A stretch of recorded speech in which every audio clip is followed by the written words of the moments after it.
Welcome to Coming Out of the Dark podcast, a podcast like none other, where women are empowered, encouraged, and uplifted to be the best version of themselves.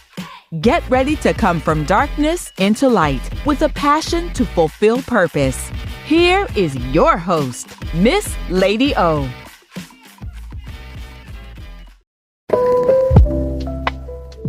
I didn't come this far to hand my power to anything or anyone that was never meant to carry it.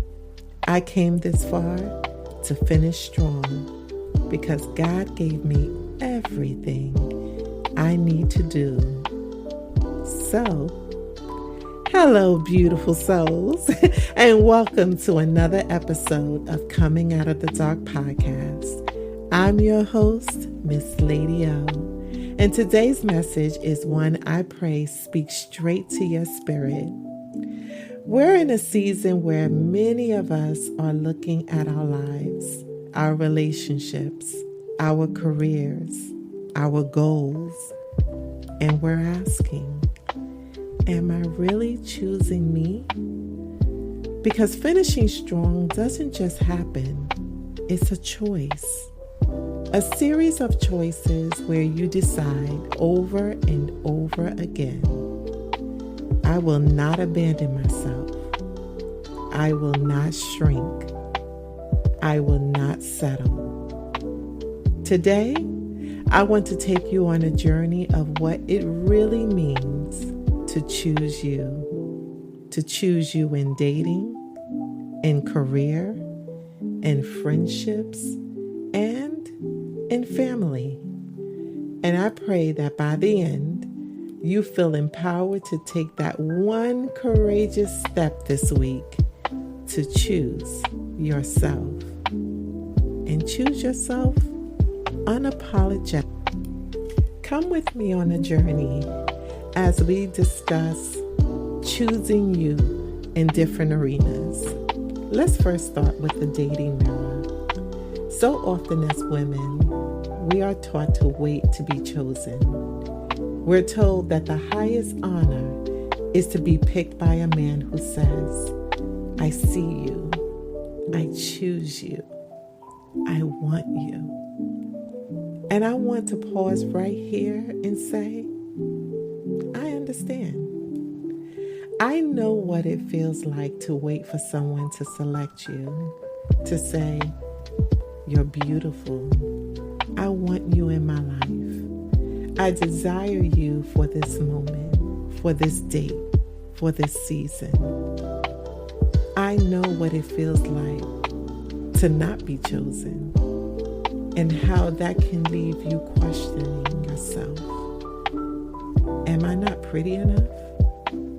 Am I not fit enough? Should I be skinnier or curvier? You start to nitpick at yourself, and before you know it, those thoughts, they don't just stay in that moment. They sprinkle into other areas of your life.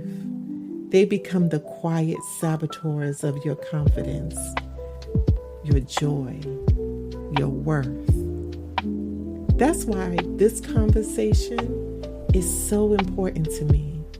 Because I want you to see yourself as whole, beautiful, strong, courageous, bold, sexy, and unique. When you look across the room at someone else, honor their beauty, but don't diminish your own. I'm not speaking from books. I'm speaking from my heart, from my journey. Because sometimes we work so hard to be chosen.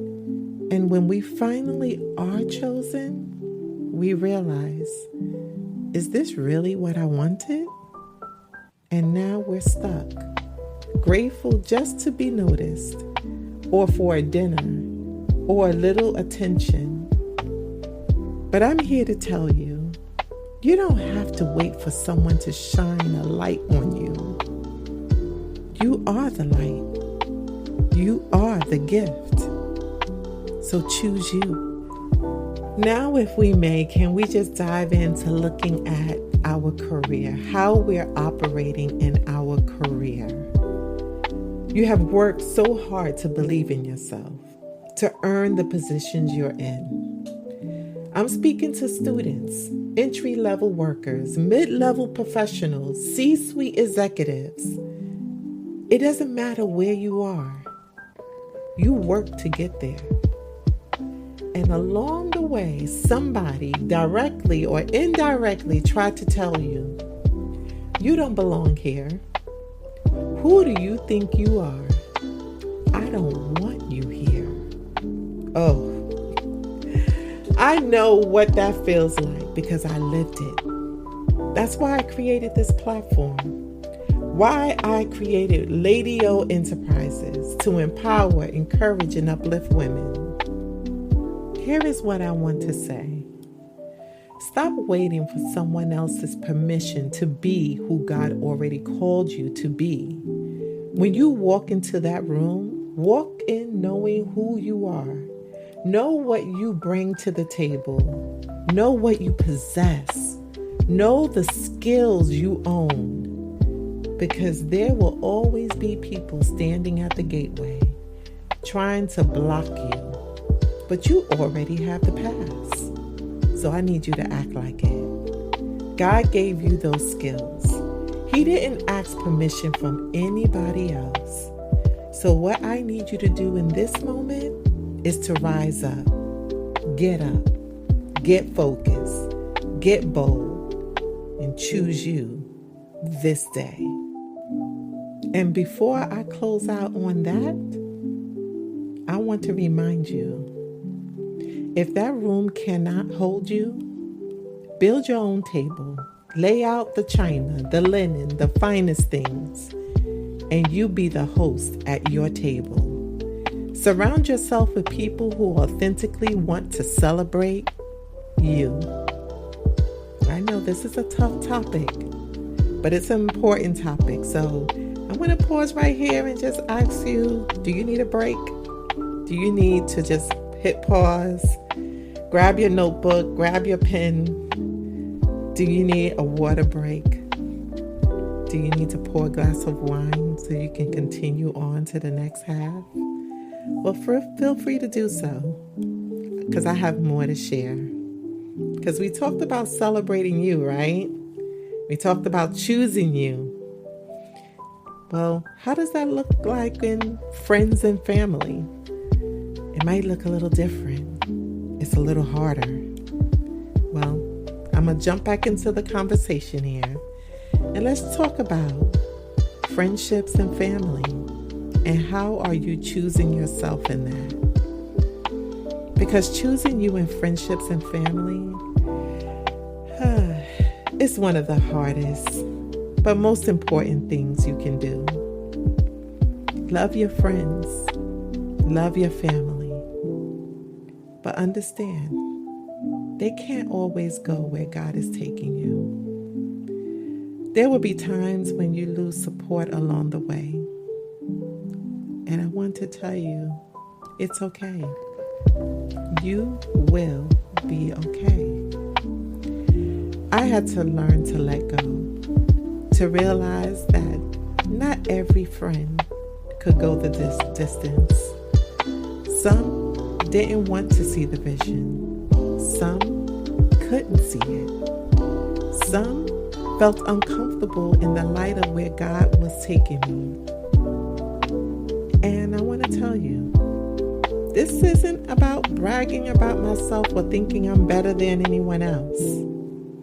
I'm still that humble, loving person.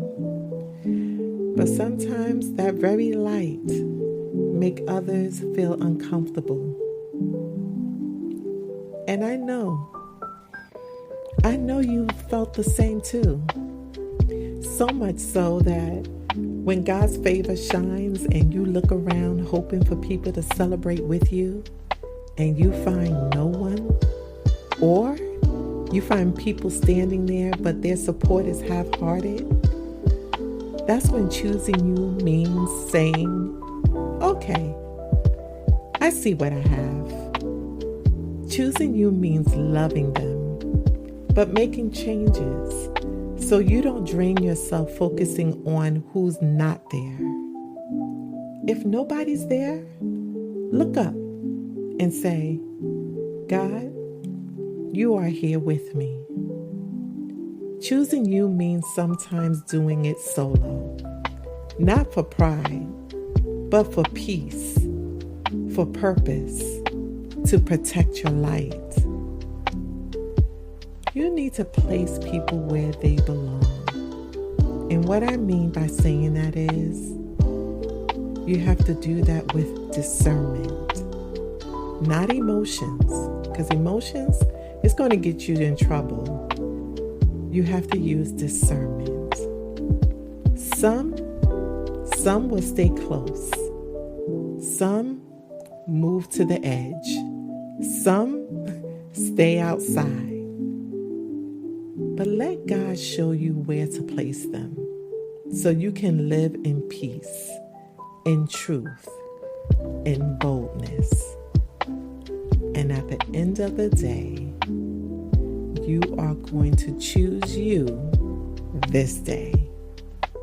Okay, beautiful souls, I'm going to pause right here just to check in on you. How are you feeling? We touched on a little touchy subject there. We talked about friendships and family, and I know that is really hard for a lot of people to really make decisions on because you feel so tied to them. But I just want to check in on you. Give me a thumbs up, give me a smile, give me a like or some type of comment. Let me know that you are okay. You are in a safe place here. So we're coming in and we're finishing strong. And that is what I want to talk about right now. The call to finish strong. Finishing strong starts with one courageous step this week. And I want to tell you that is to choose you. Now, what will that look like? Well, let's just say maybe it's a boundary. Maybe it's a no where you used to say yes. Maybe it's updating your resume. Maybe it's sitting quietly with God and saying, show me where I've abandoned myself. Bring me home to me. That's really important. And I want you to sit with that. What does choosing you look like this week? And as I wrap up and close, I want to close with an affirmation or a prayer. So let's do this together. God, I thank you so much. I thank you for every woman listening. I thank you for the courage that is already in her, for the light you placed inside her. Thank you that she no longer has to wait for anyone to choose her, because you already did. You called her worthy. You called her enough. Help her walk in that truth. Help her choose herself boldly, beautifully, without apology. And may she finish strong, because you have already declared victory over her life. And with that, we say, amen. And our affirmation for this week, let's just say for this month, I choose me. I choose my light. I choose my peace. And I choose to finish strong. Thank you for sharing this space with me today. I pray that something in this episode touched your heart, gave you clarity, or reminded you of who you truly are. Remember, finishing strong isn't about perfection. It's about choosing you again and again and again every single day. And as you go into this week, I want you to hold your head high, walk in your truth, stand in your power, that God's favor goes before you. If this message blessed you, share it with a sister who needs it. And if no one else tells you today, you are seen, you are valued, and you are deeply loved. Until next time, stay encouraged, stay empowered, and stay in the light. Thank you for listening to this week's episode. Please subscribe to this podcast and like, share, and follow on Facebook and Instagram. Until next time, be well, be safe, and be kind to yourself.